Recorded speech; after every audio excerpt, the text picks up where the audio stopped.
Friends, how are you all doing? I hope आप लोग सब अच्छे से हों। मेरा नाम अंकिता लाल है और मैं आप लोगों को पढ़ाऊंगी एनसीईआरटी बायोलॉजी। और सबसे पहले हम लोग स्टार्ट करेंगे क्लास 6 की एनसीईआरटी के चैप्टर कंपोनेंट्स ऑफ फूड से। आप लोगों का काम है पूरे कंसंट्रेशन के साथ सुनना और साथ ही साथ अपनी नोट्स बनाना। अगर आप अपने नोट्स बनाएंगे, भले ही रनिंग हो, किसी भी हैंड राइटिंग में हो, रिविजन में काम आएगा, because revision is the key. जितना रिविजन करेंगे उतना याद रहेगा। दूसरी चीज़, ये बायोलॉजी की ऐसी क्लास होगी जिसमें हम व्हाट, व्हाई और हाउ पढ़ेंगे बायोलॉजी की, कब, कैसे और क्यों, ताकि आप लोगों को कुछ भी रटने की ज़रूरत ना पड़े और सब समझ में आ जाए दिमाग में।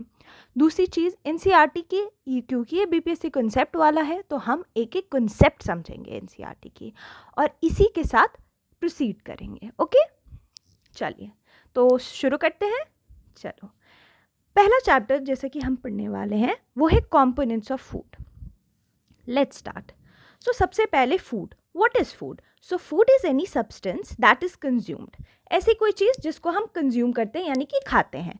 तो कोई रीज़न होगा क्यों खाते हैं। So the reason is to provide nutritional support for an organism, second to provide energy, and then it is essential for our growth and overall good health.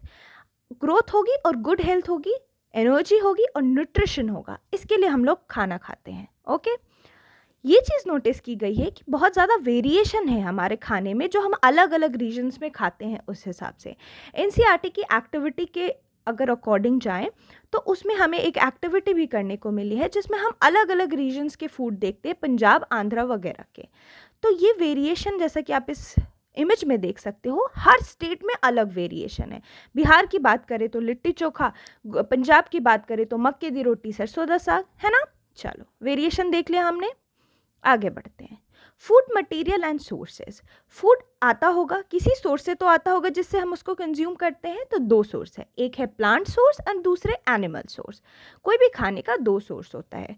अगर आप वेजिटेरियन हैं तो आप प्रेफर करेंगे प्लांट सोर्स, अगर आप non vegetarian हैं तो आप प्रेफर करेंगे एनिमल सोर्स, और अगर आप एक ओमनिवरस हैं, जो कि हम देखेंगे, तो आप प्रेफर करेंगे दोनों सोर्सेज। प्लांट्स की बात करें तो plants are the major sources of our food. Plant और एनिमल हमारे फूड के मेजर सोर्स हैं। प्लांट से हमें क्या मिलता है? हमें ये अनाज, ग्रेन, सीरियल, वेजिटेबल, फ्रूट्स, ये सारे प्लांट से मिलते हैं। और रही बात मिल्क और मीट प्रोडक्ट्स की, एग्स की, तो ये हमारा एनिमल प्रोडक्ट है। दूध हो गया, अंडा हो गया, मछली हो गई, ये सारे एनिमल प्रोडक्ट्स हैं। Okay okay, let's move on. यहाँ पे आप देख सकते हैं प्लांट सोर्सेज में सीरियल, पल्सेस, वेजिटेबल, फ्रूट्स, और एनिमल सोर्सेज में milk, meat, egg, in fact honey bee, ये भी एनिमल सोर्स है। हनी बी से निकलती है ना। तो जो भी एनिमल से निकला animal source, and the product plant से निकला तो प्लांट सोर्स। बहुत सिंपल सी चीज़ है। चलिए, अलग अलग प्लांट के अलग अलग पार्ट्स ना अलग अलग मैनर में खाए जाते हैं। कुछ लीव्स खाए जाते हैं, कुछ रूट। साग हो गया हमारा लीफ। रूट अगर हम रूट की बात करें तो एक कैरेट एक रूट है, वो भी हम खाते हैं, और वो किससे मिलता है? वो प्लांट से मिलती है। ओके, अब जो एनिमल्स की क्लासिफिकेशन है वो उनके फूड हैबिट्स, यानी कि क्या खाना खाते, उस हिसाब से 3 क्लासिफिकेशन होती है। Herbivores, omnivore, carnivores. आप सब ने ये सुना भी होगा। हर्बीवोर्स ऐसे एनिमल्स हैं जो सिर्फ प्लांट खाते हैं। ओमनीवोर्स ऐसे हैं जो कि दोनों प्लांट और एनिमल खाते हैं, जबकि कार्निवोर्स हैं जो सिर्फ और सिर्फ मीट खाते हैं, यानी कि एनिमल सोर्स ऑफ फूड खाते हैं। They are called carnivores. आप इसको ऐसे भी याद रख सकते हैं कि हर्बीवोर्स में हर्ब आता है and herb is related to plant. Okay, और कार्निवोर्स तो आपको याद रह ही जाएगा अगर आप हर्बीवोर याद रखोगे। Okay, very nice. चलिए, यहाँ पे हम फोटो में भी देख सकते हैं शीप को दिखाया गया हर्बीवोर के लिए। कार्निवोर का कितना अच्छा एग्जाम्पल है ये, लायन और टाइगर। एंड ओमनीवोर में बेयर्स होते हैं। We humans are also omnivores, हम भी ओमनीवोर्स ही हैं। अब क्वेश्चन आता है कि why are there so much variation in different food. इतनी अलग अलग चीज़ें हम खा रहे हैं, जैसे कि हमने फोटो में भी देखा ऊपर, इतने अलग अलग रीजन्स में अलग अलग वेरिएशन खाते हैं, तो उसका कोई पर्पस होगा, कोई रीज़न होगा। वो रीज़न एक स्पेशल पर्पस है, न्यूट्रिशनल रिक्वायरमेंट फुलफिल करनी। हमारी बॉडी की रिक्वायरमेंट होती है, हमारी बॉडी को अलग अलग न्यूट्रिएंट चाहिए होता है, तो उसी के लिए हमारे फूड में इतना वेरिएशन है। इसके बाद हम लोग देखते हैं what are nutrients. Nutrients are the substances in food that our body processes to enable it to function. Nutrient वैसे सब्सटेंस है जो हमारे बॉडी में प्रेजेंट होते हैं ताकि हम जो है फंक्शन कर सकें। बॉडी को प्रोसेस करने के लिए चाहिए होती है न्यूट्रिएंट, ताकि वो अल्टीमेटली फंक्शन कर सके। मेजर न्यूट्रिएंट्स की बात करें तो वो होती है carbohydrate, protein, fat, vitamin, minerals. उसके अलावा हमारे फूड में डाइटरी फाइबर और वाटर भी होता है। डाइटरी फाइबर यानी कि रफेज, वो भी होता है और वाटर भी होता है। ये कुछ मेजर न्यूट्रिएंट्स है जो हमें चाहिए, हमारी बॉडी को चाहिए स्पेसिफिकली। अगर न्यूट्रिएंट की क्लासिफिकेशन जाए तो ब्रॉडली दो पार्ट्स में डिवाइड होती है, macro nutrient and micro nutrient. Micro term से ही पता चल रहा है something that is small. So small से यहाँ मतलब है स्मॉलर क्वांटिटीज में चाहिए हमें ये माइक्रो न्यूट्रिएंट। और जबकि हम मैक्रो न्यूट्रिएंट की बात करें तो हमें लार्जर क्वांटिटी में चाहिए। फैट, प्रोटीन और कार्बोहाइड्रेट ये मैक्रो न्यूट्रिएंट है, ज़्यादा अमाउंट में चाहिए।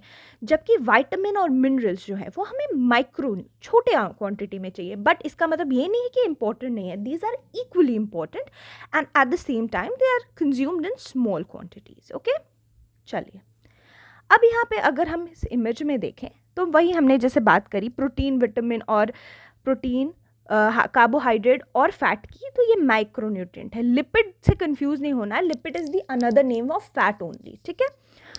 तो ये मेन एनर्जी सोर्स होता है और हमें ग्राम्स में चाहिए होते हैं मैक्रोन्यूट्रिएंट। ये जो लार्जर अमाउंट की बात कर रहे थे हमें ग्राम्स की बात कर रहे थे, और वही माइक्रोन्यूट्रिएंट की जो स्मॉलर अमाउंट की बात कर रहे थे वो हम माइक्रोग्राम या मिलीग्राम की बात करते हैं, ठीक है।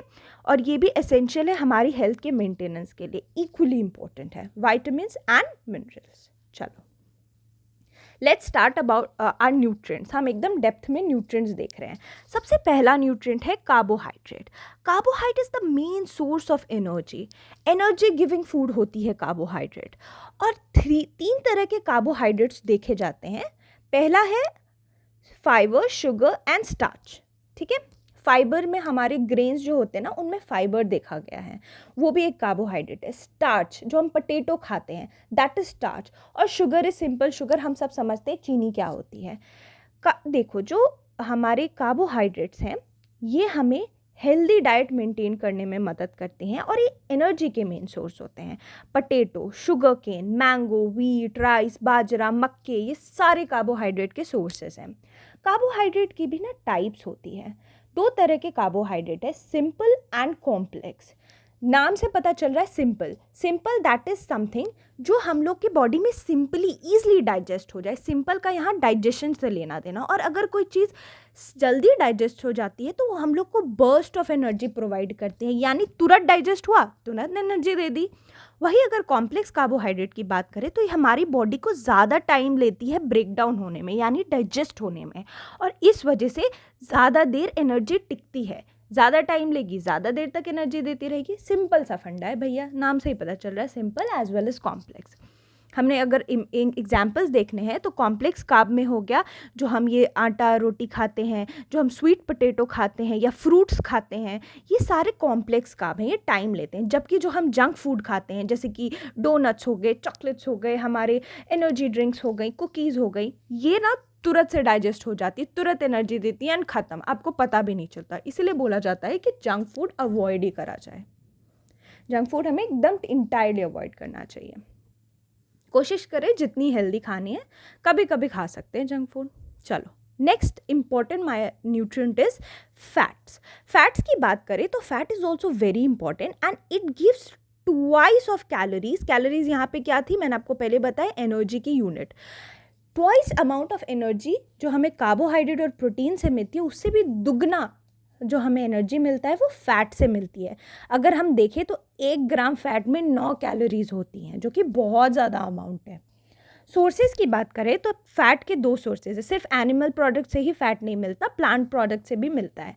प्लांट प्रोडक्ट की बात करें तो जितने हम लोग ये नट्स खाते हैं ना, बादाम हो गए, तिल हो गया ये सारे जो हैं हमारे प्लांट प्रोडक्ट्स हैं जिनसे हमें फैट मिल रहा है। और अगर एनिमल प्रोडक्ट की बात करें तो एग हो गई, फिश हो गया, मीट हो गया, घी हो गया, ये सारे हमारे एनिमल प्रोडक्ट्स हैं फैट के। तो फैट भी बहुत ज़रूरी है। फिर बारी आती है प्रोटीन की।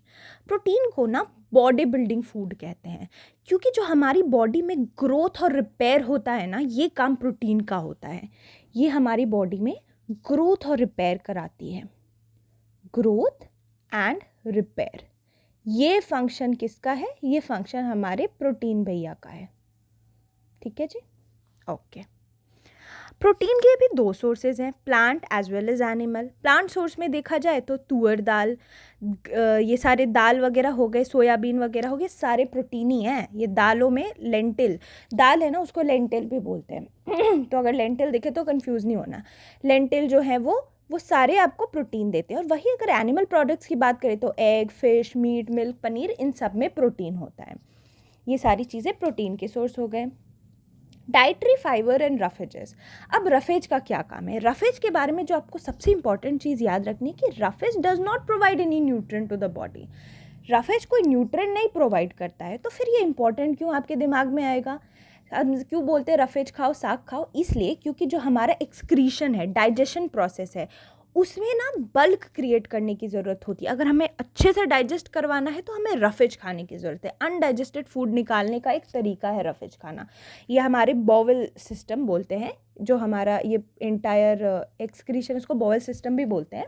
जो पूरा बॉवल सिस्टम है उसमें हेल्प करता है रफेज, ठीक है, बल्क क्रिएट करने में। रफेज का एग्जाम्पल अगर आपको देखना है तो मेनली ना प्लांट प्रोडक्ट से ही हमें रफेज मिलता है। जो हम लोग ये ताज़ी फल खाते हैं, सब्जियां खाते हैं, पोटैटो खाते हैं, जो सलाद खाते हैं, ये सारे रफेज। साग जो खाते हैं घर में, तो जब भी इसी वजह से anybody who is constipated is advise to have roughage more. जिसको भी कॉन्स्टिपेशन की प्रॉब्लम होती है, कब्ज की, उनको बोला जाता है कि रफेज खाएं। अब पानी, हम लोग ना अक्सर पानी को इग्नोर करते हैं। Water is an equally important nutrient. और अभी हम देखेंगे कि अगर हम पानी नहीं पिए जितने हमें रिक्वायरमेंट है, जो कि अराउंड बोला जाता है 3 litres, 1.5 to 3 litres per day पानी पीना चाहिए। It is recommended by doctors, पर पता नहीं कितने लोग पीते हैं। So please start drinking water. तो जब वाटर की बात करें तो वाटर हमें अब खाने के सोर्सेज से ही ऑब्टेन होता है। जैसे फ्रूट्स खाते हैं, उसमें वाटरमेलन की बात करें तो इट हैज़ 90% वाटर। वाटरमेलन में इतना ज़्यादा वाटर अवेलेबल होता है, ठीक है। तो वाटर जो है वो भी हमें ना वेस्ट रिमूवल में मदद करता है। जो हमारा यूरिन है, इवन आर स्वेट, ये दोनों चीज़ें जो हैं, इसको रिमूव करने के लिए पानी चाहिए। अगर आप पानी नहीं पियोगे तो आपका ये कभी रिमूवल ही नहीं होगा। तो मैं ये चीज़ यहाँ पे लिख देती हूँ। This is something you should keep in mind कि जैसे वाटरमेलन इज़ अ फ्रूट जिसमें अराउंड 90% वाटर है। So these are the fruits one should eat. ऐसे फ्रूट्स हमें खाने चाहिए। तो जब हम बात करें वाटर की, तो वो जो है यूरिन और स्वेट, ये तब भी प्रोड्यूस होगा ही नहीं अगर आप पानी नहीं पिएंगे। इसलिए गर्मी के दिनों में कहा जाता है one should have more water. तब आपकी स्वेट रिमूव होती है, और स्वेट जो होता है वो हमारी बॉडी में कूलनेस लेकर आता है, इवेपोरेशन होती है और बॉडी ठंडी हो जाती है। ये अब जब गर्मी में कोई बोले पानी पीने, तो ये याद रखना है, ठीक है। अब पानी के क्या रोल्स है? पानी के कुछ बहुत इंपॉर्टेंट रोल्स है जो हम यहाँ पे देखेंगे। जो हमारा नॉर्मल बॉडी टेम्परेचर है, जो मैंने अभी कहा गर्मियों में, उसको मेंटेन करने में मदद करता है, कुशन करता है, जॉइंट्स को ल्यूब्रिकेट करता है, स्पाइनल कॉर्ड, हमारी जो रीढ़ की हड्डी है, उसको प्रोटेक्ट करता है, हमारे टिश्यूज़ को प्रोटेक्ट करता है, और ऑब्वियसली वेस्ट के रिमूवल में तो हेल्प करता ही है। पर्स्पिरेशन यानी कि स्वेटिंग, यूरिनेशन यानी कि यूरिन पास करना, और बॉयल मूवमेंट जो हमारा पूरा एक्सक्रीशन है, जो मैंने ऊपर बताया था। तो हमें किस तरह से लिक्विड मिलता है? तो पानी से तो मिलता ही मिलता है। दूध पीते हैं, उसमें वाटर होता है, टी में होता है, और हमारे खाने को जब हम कुक करते हैं उसमें जो पानी जाता है वो भी होता है। So these are some sources of water. Then we will talk about minerals. Minerals जो है हमारी बॉडी में काफ़ी छोटी क्वांटिटी में चाहिए होता है, but that does not mean कि दैट्स नॉट एसेंशियल। छोटे अमाउंट में भी चाहिए, लेकिन वो इक्वली इम्पॉर्टेंट हो जाता है, क्योंकि हमारी बॉडी में प्रॉपर ग्रोथ और गुड हेल्थ मेंटेन करने के लिए मिनरल्स की बहुत ज़रूरत होती है। अगर हम मिनरल्स की बात करें तो दो तरह के मिनरल होते हैं, major mineral and trace mineral. Major mineral या माइनर मिनरल, नाम से ही पता चल रहा है मेजर यानी कि लार्ज क्वांटिटी में हमारी बॉडी स्टोर करती है। यहाँ मेजर का मतलब है हमारी बॉडी इसको लार्ज क्वांटिटी में स्टोर करके रखती है। जैसे कैल्शियम हमारी हड्डियों में होता है ना, नमक से हमें NaCl, क्लोराइड मिल जाता है, magnesium, phosphorus, potassium, sodium and sulphur. These are some major mineral, and आप लोगों को ये नाम याद रखने हैं। ठीक है, मेजर मिनरल के। ये बहुत ज़रूरी है और ये होना ही चाहिए हमारे खाने में। और ट्रेस मिनरल्स जो होते हैं वो लेसर क्वांटिटी में चाहिए होता है, जैसे कोबाल्ट वगैरह सब लेसर क्वांटिटी में चाहिए होता है, बट ये भी चाहिए होता है हमारी बॉडी को। अब अगर सोर्सेज की बात करें, आप बोलोगे कहाँ से मिलेंगे ये न्यूट्रिएंट, तो जो हमारा आयोडीन है वो हमें अदरक से, सी फूड खाने से आयोडीन मिलता है। अगर हम फॉस्फोरस की बात करें तो बनाना, दूध पियो, दूध से हमें कैल्शियम भी मिलता है, दूध से हमें फॉस्फोरस भी मिलता है। आयरन की बात करें तो पालक, एप्पल, इन सब में आयरन मिलता है। और कैल्शियम जैसे मैंने ऊपर बताया वो मिल्क और एग से मिलता है। तो ये सारे कुछ मिनरल्स हैं जो हमें चाहिए और इस वजह से हमें ये सारे फूड खाने चाहिए। यहाँ आप फोटो में देख सकते हो, कैल्शियम है, मैग्नीशियम है, आयरन है, जिंक है, पोटेशियम, ये सारे मिनरल्स हमें चाहिए और ये हमें हमारे ही खाने से मिलता है। अब हम बात करेंगे वाइटामिन्स की। वाइटामिन एक बहुत इंपॉर्टेंट टॉपिक है क्योंकि इससे क्वेश्चंस भी बहुत आते हैं और ये इंपॉर्टेंट भी है जानना। वाइटामिन की बात करें तो vitamin are the nutrients that are essential in small quantity for proper functioning of body's metabolism. Body के मेटाबॉलिज्म के लिए, मेटाबॉलिज्म का मतलब होता है जो हमारी पूरी बॉडी फंक्शन करती है, उसको फंक्शन करना, जो पूरा फंक्शन होता है उसको मेटाबॉलिज्म बोलते हैं। जो जो हमारी बॉडी कर रही है वो पूरा फंक्शन मेटाबॉलिज्म ही है, सिंपल भाषा में अगर आप समझना चाहें तो। ठीक है, तो हमारे पूरे बॉडी के मेटाबॉलिज्म के लिए हमें विटामिन की ज़रूरत है। ठीक है, जो ये मेटाबॉलिज्म यानी कि केमिकल रिएक्शंस हम कह सकते हैं, केमिकल रिएक्शन जो हमारी बॉडी में हो रहा होता है वही मेटाबॉलिज्म है, पूरी बॉडी में एनर्जी प्रोवाइड करने के लिए। तो रियलिटी ये है कि विटामिन से हमें कोई कैलोरी नहीं मिलती, कोई कैलोरी नहीं मिलती हम, लेकिन फिर भी ये इसलिए इम्पॉर्टेंट है ताकि हमारी बॉडी के मेटाबॉलिक प्रोसेस हो सके। विटामिन के बारे में एक चीज़ आप लोग को जान लेनी है कि विटामिन का सिंथेसिस हमारी बॉडी में नहीं हो सकता। इसके लिए हमें खाना खाना पड़ेगा, इसके लिए हमें फूड लेना पड़ेगा। फूड की इंटेक बहुत इंपॉर्टेंट है विटामिन के लिए, और इस वजह से हमें बोला जाता है कि विटामिन रिलेटेड फ्रूट्स खाने चाहिए। लेकिन biology is a science of exception, ये चीज़ तो आप लोग जान लें। बायोलॉजी में आपको एक्सेप्शंस बहुत मिलेंगे। विटामिन डी और के ये हमारी बॉडी में सिंथेसाइज हो सकता है। जब ये बोला जाता है ना कि सन में बैठो, तो वो सन में इसीलिए बैठने बोला जाता है ताकि हम जो है वो हमारी बॉडी खुद ही विटामिन डी जो है वो सनलाइट से प्रोड्यूस कर लेती है। ठीक है, और रही बात विटामिन के की, तो विटामिन के भी हमारी बॉडी में प्रोड्यूस हो जाता है। ठीक है, अगर आप लोग इसकी बात करें, विटामिन सी की बात करें, ठीक है, विटामिन सी के बारे में कुछ चीज़ें हम लोग को जाननी ज़रूरी है कि विटामिन सी जो है वो डिस्ट्रॉय हो जाता है हीटिंग में। Okay okay okay, wait a minute, या तो एक चीज़ आप लोग याद रख लें, विटामिन के की सिंथेसिस हमारे कोलोन्स में होता है। एक मिनट, विटामिन के हमारे कोलोन हमारे लार्ज इंटेस्टाइन का पार्ट है, वहाँ पे विटामिन के सिंथेसाइज हो जाता है और हमारी बोन्स जो है वो विटामिन डी बना लेती हैं। ठीक है, तो मैं यहाँ पे लिख देती हूँ, विटामिन के इंटेस्टाइन से प्रोड्यूस हो जाता है, ये आप लोग याद रखेंगे क्योंकि एग्जाम्स में दिख जाता है। और विटामिन डी जो है वो हमारे बोन प्रोड्यूस कर लेती है सनलाइट के प्रेजेंस में। ठीक है, चलिए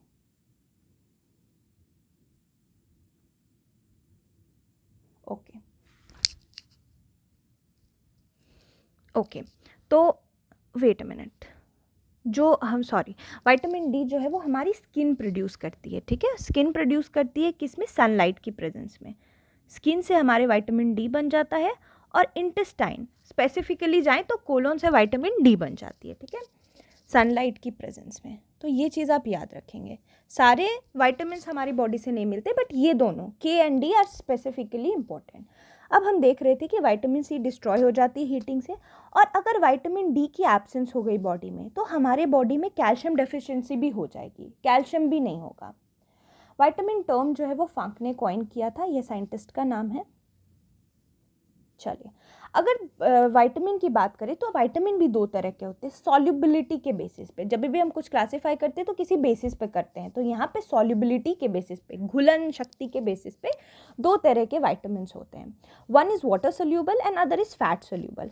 वाटर सोल्यूबल वाटर्स जो हैं, जैसा कि नाम बता रहे हैं, they can be dissolved in water, और हाई सॉल्युबिलिटी की वजह से हमारी बॉडी में तुरंत ही एब्जॉर्ब हो जाता है और टिश्यू वगैरह में जाता है, ठीक है।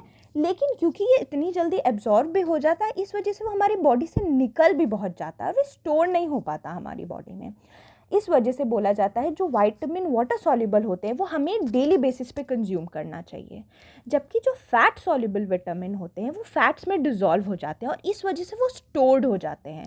और जो दो एरिया जहाँ पे हमारा फैट सॉल्युबल विटामिन स्टोर होता है वो है fat cells and liver cell. Fat cells को एडिपोज टिश्यू भी कहते हैं, तो अगर एडिपोज टिश्यू दिख जाए तो कंफ्यूज नहीं होना है, वो फैट सेल्स ही हो रहे हैं हमारे, ठीक है।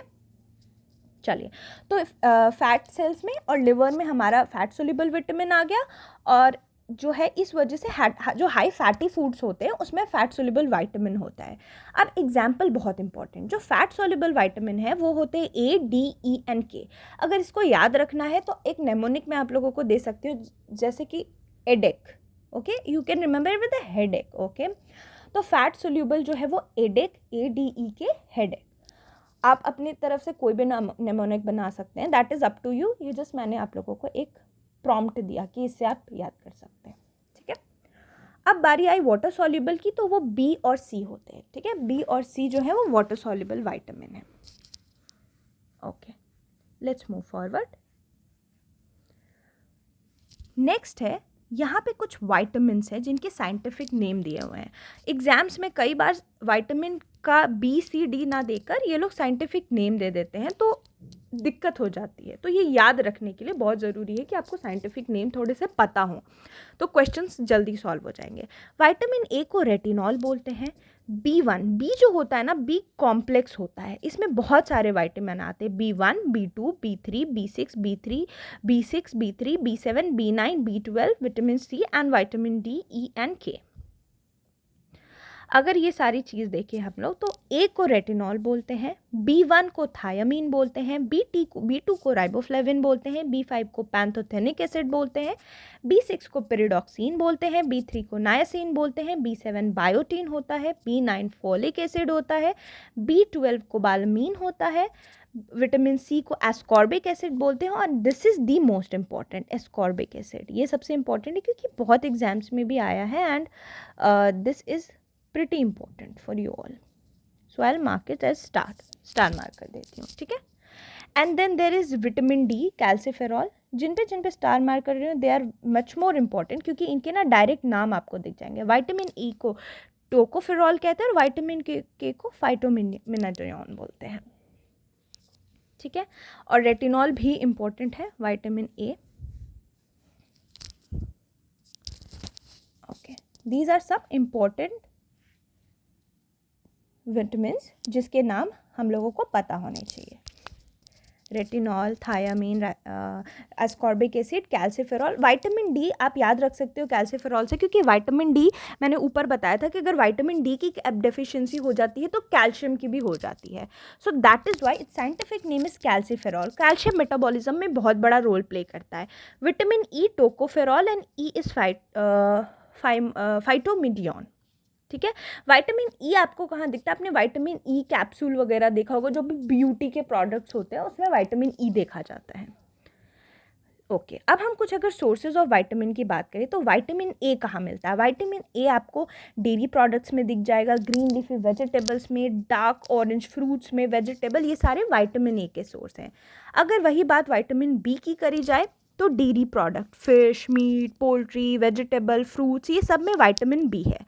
If we move on to vitamin C, तो उसमें जैसे जितने भी सिट्रस फ्रूट हैं, for example amla is an excellent source of vitamin C. आंवला हो गया, आपकी संतरे हो गए, ये सारे जो हैं, कीवी हो गया, स्ट्रॉबेरीज हो गए, कैंटलोप हो गए, कैबेज, ब्रोकली, टमेटो, ये विटामिन सी के सोर्स हैं, ठीक है। जब विटामिन डी की बात कर रहे हैं हम लोग, विटामिन बी सी हमने क्या देखा था? Ascorbic acid. ये साथ साथ मैं बोलती रहूँ ताकि दिमाग में रहे आपका। Vitamin D is calciferol. जो कैल्सिफेरॉल है वो मिल्क में देखा जाता है, क्योंकि ऑब्वियसली कैल्शियम होती है मिल्क में। सीरियल, एग योक में विटामिन डी होता है, fatty fish, mushroom, liver. Vitamin E की बात करी जाए तो विटामिन ई जो है वो हमारा प्लांट ऑयल्स में होता है, होल ग्रेन में, नट्स में, सीड में, यानी जो ऑलिव ऑयल, पाम ऑयल खाते हैं उसमें विटामिन ई दिखता है, vitamin E is tocopherol. Vitamin K की बात की जाए तो vitamin K asparagus, broccoli, spinach, cabbage, cereals, green vegetable, इन सब में विटामिन के प्रेजेंट होता है। अब हमारे दिमाग में एक क्वेश्चन होगा कि क्या ये जितने न्यूट्रिएंट हमने देखे, कार्बोहाइड्रेट, प्रोटीन, फैट, ये क्या सारे फूड में प्रेजेंट होते हैं? नहीं, कुछ फूड में कोई न्यूट्रिएंट ज़्यादा क्वांटिटी में होता है, कुछ कम। फॉर एग्जांपल अगर हम राइस की बात करें तो राइस को अगर हम कंपैरिजन करते हैं तो ऐसा देखा गया है कि 100 ग्राम्स राइस में 2.7 ग्राम्स के अराउंड प्रोटीन होता है। बट अगर हम बात करें 100 ग्राम राइस में स्टार्च कितना होता है, विच इज़ कार्बोहाइड्रेट, वो अराउंड 28 ग्राम्स होता है। तो यानी राइस में ज़्यादा कार्बोहाइड्रेट होता है। ठीक है, हमारी बॉडी में इतने सारे न्यूट्रिएंट, अलग अलग ऑर्गन्स के अलग अलग रोल होते हैं और सबको हर तरह की न्यूट्रिएंट चाहिए। जैसे हमारे ब्रेन को कार्ब्स की बहुत ज़रूरत होती है तभी वो अच्छे से फंक्शन कर पाता है, कार्बोहाइड्रेट चाहिए हमारे ब्रेन को।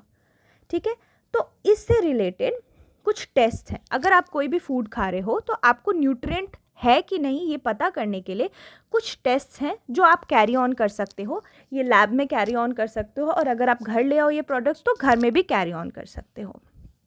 पहला टेस्ट है कार्बोहाइड्रेट का, जो कि उसके लिए हमें क्या करना है, टेस्ट का प्रोसीजर क्या है, कैसे करना है। 2 से 3 ड्रॉप आयोडीन सोल्यूशन के फूड में डालने हैं। फूड आपका कुक्ड भी हो सकता है, रॉ भी हो सकता है, डज नॉट मैटर।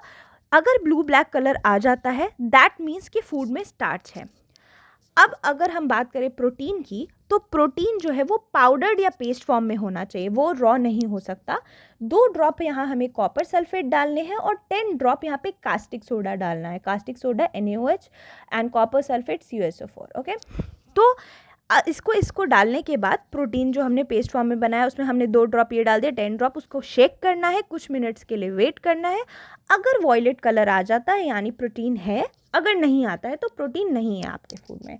रही बात फैट की, तो फैट का टेस्ट बड़ा ही सिंपल है। आपको एक पेपर लेना है, उसमें फैटी प्रोडक्ट डालना है, उसको क्रश करना है।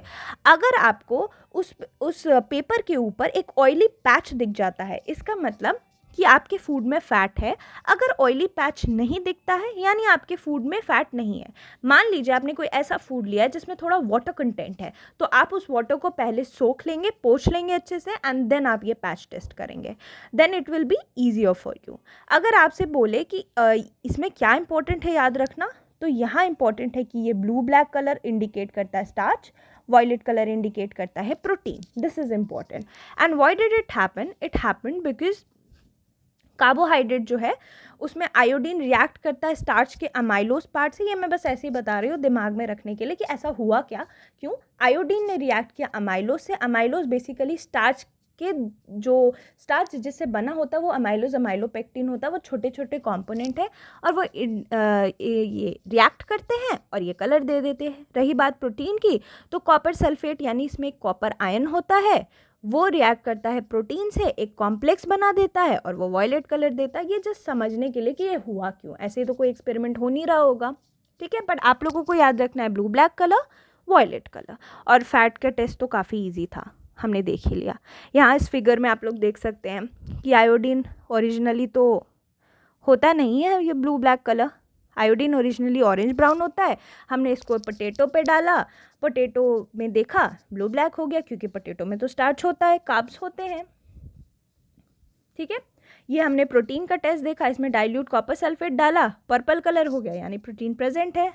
Okay, then there is fat test. ये ऑयल ड्रॉप की बात कर रहे थे हम लोग, अगर ऑयल ड्रॉप दिख गया तो यानी फैट है। यहाँ पे पानी था, हमने उसको अच्छे से एब्जॉर्ब कर लिया, एब्जॉर्ब करने के बाद ये दिख गया। अब बारी आती है बैलेंस डाइट की। बैलेंस डाइट होता क्या है? ग्रोथ, मेंटेनेंस और गुड हेल्थ के लिए ऐसी डाइट जो हमारी बॉडी को चाहिए, जो उसमें राइट क्वांटिटीज ऑफ फूड हो, राइट अमाउंट सब कुछ हो, उसको कहते हैं बैलेंस डाइट। नाम ही है बैलेंस, बैलेंस अमाउंट क्वांटिटी में हर चीज़ होनी चाहिए, पानी भी होना चाहिए, रफेज भी होनी चाहिए। एडिशनल चीज़ जो हमें कंसिडर करनी है यहाँ पे वो ये है कि सिर्फ बैलेंस डाइट में राइट क्वांटिटी इंपॉर्टेंट नहीं है, फूड जो है वो प्रॉपरली कुक्ड भी होना चाहिए ताकि न्यूट्रिएंट ना लॉस्ट हो। कभी आपने सोचा है खाना पकाने की ज़रूरत क्यों पड़ती है? 2 रीज़न्स की वजह से। पहला रीज़न ये होता है कि जब हम खाने को अच्छे से पकाते हैं तो टेस्ट इन्हांस करता है, और दूसरी चीज़ अगर फूड प्रॉपरली कुक्ड होगा तो ये डाइजेशन में भी हेल्प करता है। Properly cooked food better digest होता है, डाइजेशन के लिए हेल्प करता है and at the same time food के टेस्ट को भी इन्हांस करता है। सो ये चीज़ें कभी सोचा करें आप लोग कि होता क्यों है। कहा मैंने वाई, व्हाट एंड हाउ, ठीक है। उसके अलावा अगर आप किसी सब्ज़ी को पहले धो लेते हैं, मतलब काट लेते हैं एंड तब धोते हैं, तो वाइटामिन्स लॉस हो जाती हैं। इसीलिए कहा जाता है कि पहले सब्ज़ी को धो ले और तब उसको काटे, ताकि उसका वाइटामिन इंटैक्ट हो।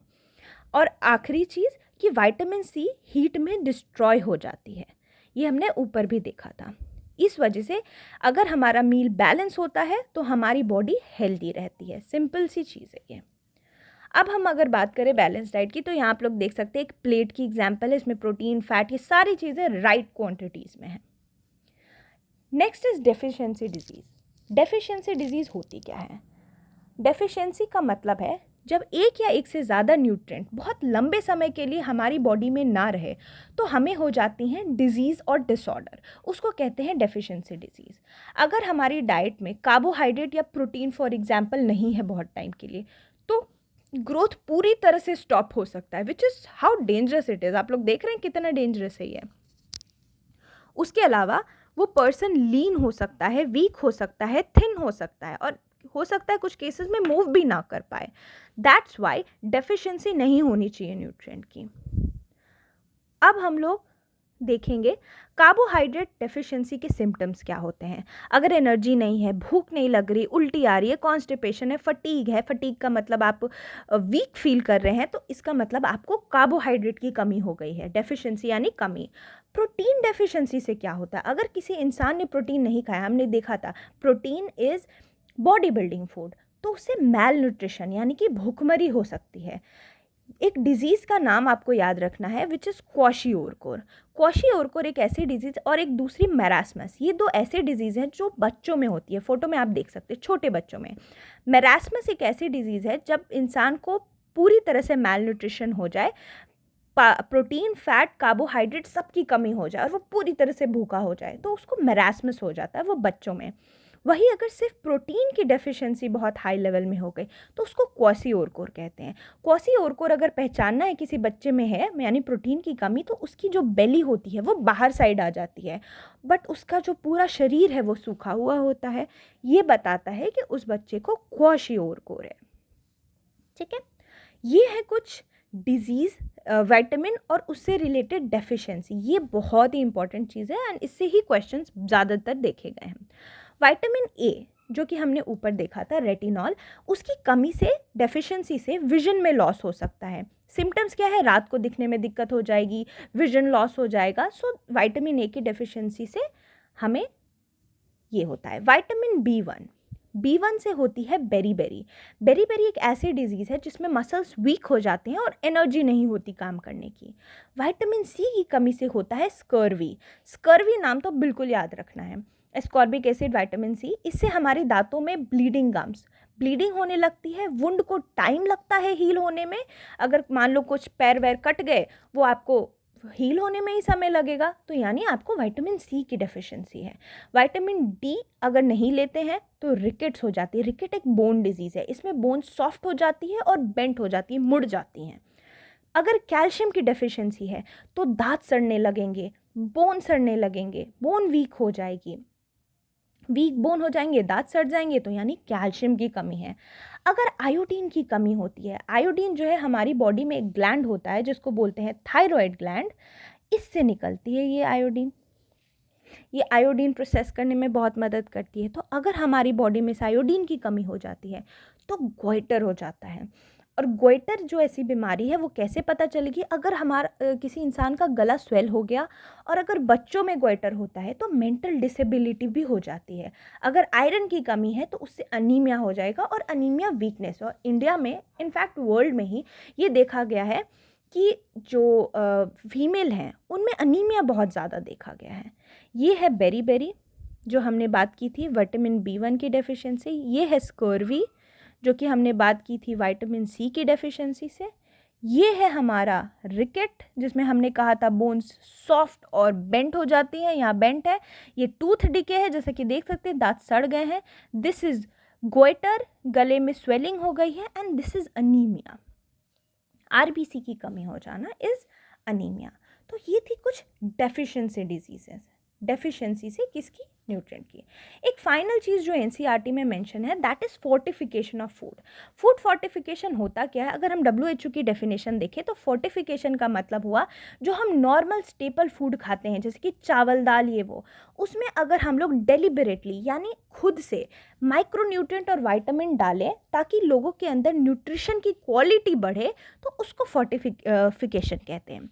फोर्टिफाइड फूड में हम अलग से डेलिबरेटली क्या डालते हैं, विटामिन, मिनरल और एसेंशियल न्यूट्रिएंट, और ये जो है वो डेवलपमेंट में हेल्प करता है। ये फोटो में भी आप लोग देख सकते हैं, आयरन डला है, B12 डला है, A, D डाला गया है ताकि न्यूट्रिशन की क्वालिटी बढ़ सके। यहाँ भी आप लोग देख सकते हैं ये कुछ फोर्टिफाइड फूड है, vitamin A, B, C, D, folic acid. तो ये थी हमारी NCERT class 6 chapter component of food. अब हम लोग क्या करेंगे, हम लोग कुछ प्रैक्टिस क्वेश्चंस यहाँ यहीं सॉल्व करेंगे ताकि हम ये देख सकें कि हमें जितना भी पढ़ा समझ आया भी कि नहीं। और ये सारे PYQs हैं तो आप लोगों के लिए भी काफ़ी हेल्पफुल होगा ताकि आप लोग आगे के एग्जाम्स में इसको रेफरेंस ले सकें। पहला क्वेश्चन है, ह्यूमन बॉडी इसमें से क्या प्रोड्यूस नहीं कर सकता। हमने क्या पढ़ा था, यस एग्जैक्टली, वाइटामिन्स हमारी बॉडी में प्रोड्यूस नहीं हो सकते except for D and K, इसीलिए हमें बाहर से लेने को कहा जाता है। यहाँ आप देख सकते हैं कुछ, ये तर्कश बुक से ली गई है, इसमें कुछ BCW बिट्स थे। जो विटामिन टर्म है उसको कॉइन किया था कैज़िमिर फंक ने, ठीक है, ये नाम आप याद रखेंगे, साइंटिस्ट थे जिन्होंने ये टर्म कॉइन किया था। नेक्स्ट क्वेश्चन है, वो फूड जिसमें सबसे ज़्यादा कैलोरीफिक वैल्यू पर वेट होता है वो कौन सी होती है। मैंने अभी ऊपर आप लोग को बताया था कैलोरी यानी एनर्जी, तो वो कौन सी फूड थी, हमने देखा भी था, यस फैट। फैट में सबसे ज़्यादा कैलोरीफिक वैल्यू होती है, हमने देखा था 9 ग्राम्स के अराउंड कैलोरी होती है, तो इसका आंसर हो जाएगा फैट। चलो मैं मार्क भी कर देती हूँ, vitamin, this is fat. Okay, यहाँ आप लोग देख रहे हैं 9.45 kilo cal per gram, that is our calorific value of fat. Vitamin के बारे में हमने ऊपर भी देखा था, फैट सोल्यूबल, वाटर सोल्यूबल, यही BCW बिट्स में है। एडेक, लिवर और एडिपोज यानी कि फैट स्टोरिंग सेल्स, और वाटर सोल्यूबल हमने देखा था B और C। Okay, deficiency of which of the following vitamin causes disease of slow blood clotting. Blood clotting किससे स्लो हो जाती है, ये एक बहुत ही इंपॉर्टेंट और अच्छा क्वेश्चन, दैट इज विटामिन के। हमने विटामिन ई के बारे में मैंने आप लोगों को बताया था कि जो ब्यूटी प्रोडक्ट्स होते हैं उसमें विटामिन ई होती है। विटामिन के की अगर हम बात करें तो विटामिन के बहुत ज़रूरी होता है ब्लड क्लॉटिंग करवाने के लिए। इसी वजह से अगर किसी की बॉडी में विटामिन के की कमी हो जाती है तो वो इंसान इतना ब्लड लॉस कर देता है कि डेथ तक हो सकती है। सो विटामिन के आपको याद रखना है ब्लड क्लॉटिंग से एसोसिएटेड है। Then which of the following is the best source of vitamin A. आप लोगों ने याद रखना है कि कैरेट, गाजर में सबसे ज़्यादा विटामिन ए होता है, और हमने देखा था विटामिन ए की डेफिशिएंसी से लॉस ऑफ विजन होता है, यानी विजन इंटैक्ट रखने के लिए अच्छे से गाजर खाने की ज़रूरत है। विटामिन के बारे में यहाँ पे हम देखेंगे, vitamin K has a role in blood clotting and preventing excessive bleeding. और ये विटामिन के मिलता किससे है, तो ये स्पिनच से, केल से, ग्रीन लिफी वेजिटेबल से, और बोन बिल्डिंग, ब्लड क्लॉटिंग में विटामिन के का बहुत बड़ा रोल है। अगर विटामिन सी की डेफिशिएंसी हो गई तो कौन सी डिजीज़ होगी, अभी हमने देखा था स्कर्वी, दांतों से खून आने लगे थे मसूरों से। Okay, which of the following is most radially destroyed by heat, ये हमने 2-3 बार देखा था, विटामिन सी, और विटामिन सी का साइंटिफिक नेम है ascorbic acid. Legumes are highly nutritious because they are rich in, legume किसको कहते हैं, दाल को, और दाल में क्या होती है, प्रोटीन। व्हाट इज ट्राइग्लिसराइड, आप लोगों को याद रखना है कि हर चीज़ जैसे कि कार्बोहाइड्रेट में हमने स्टार्च में मैंने बोला था अमाइलोज, अमाइलोपेक्टिन, वैसे फैट भी ना एक बड़ा डब्बा मान लो, वो छोटे छोटे डब्बों से मिलके बनता है, और वो छोटा डब्बा ट्राइग्लिसराइड है। ढेर सारे छोटे डब्बे मिलेंगे तो एक बड़ा सा फैट बनेगा, तो triglyceride is fat.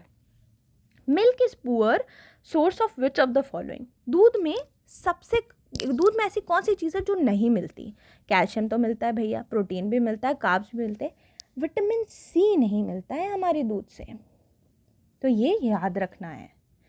The malfunctioning of thyroid gland leads to deficiency of, मैंने आपको भी बताया भी था, थायराइड ग्लैंड की कमी से आयोडीन हो जाता है, आयोडीन की कमी हो जाती है, और आयोडीन की कमी होने की वजह से होता कौन सा है डिजीज़? गोइटर। Very good. यहाँ पे हम देख सकते हैं कि मिल्क जो है उसमें प्रोटीन, फैट, लैक्टोज सब कुछ होता है, but it does not contain vitamin C. तो ये थे हमारे कुछ क्वेश्चन कंपोनेंट ऑफ फूड के।